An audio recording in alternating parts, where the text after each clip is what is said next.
నిజంగా అంటే మన భారతదేశం ఏం చెయ్యలేదు అన్న ఒక ధైర్యంతో ఆ మాట మాట్లాడారా, లేకపోతే ఇంకా వేరే అంశాలు ఉద్దేశించి వాళ్ళు అలా మాట్లాడారా అనే అంశాలపైన ఇప్పటికీ కూడా క్లారిటీ లేదు. బట్ ఏదేమైనప్పటికీ కూడా దాదాపుగా పహల్గాం ఘటన జరిగిన 15 రోజుల వరకు కూడా ఇటు ప్రతిపక్షాల నుంచి చాలా మంది సామాన్యుల నుంచి కూడా సోషల్ మీడియా వేదికగా కొన్ని అభిప్రాయాలను వ్యక్తపరుస్తూనే ఉన్నారు.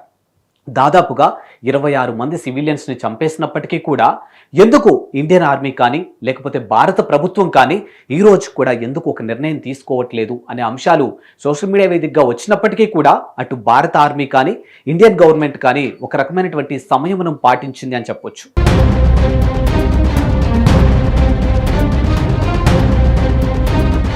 బట్ ఆల్ ఆఫ్ సడన్ గా దాదాపుగా 15 రోజుల తర్వాత మన వాళ్ళు పాకిస్తాన్కి సంబంధించినటువంటి 9 ఉగ్రవాద స్థావరాలపైన రాత్రికి రాత్రే అటాక్ చేయడం జరిగింది. దాదాపుగా 1:44 ఆ ప్రాంతంలో కొంచెం సమయం గ్యాప్తో దాదాపుగా 9 ఉగ్రవాద స్థావరాలపైన అటాక్ చేయడం జరిగింది.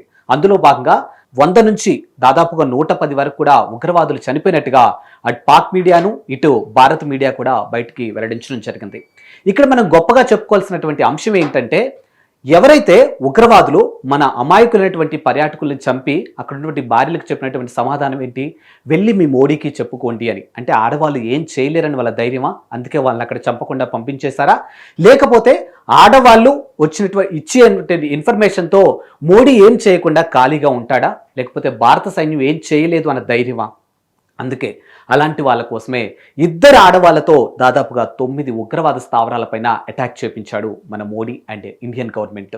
ఇది సరిపోదా వాళ్ళకి సమాధానం?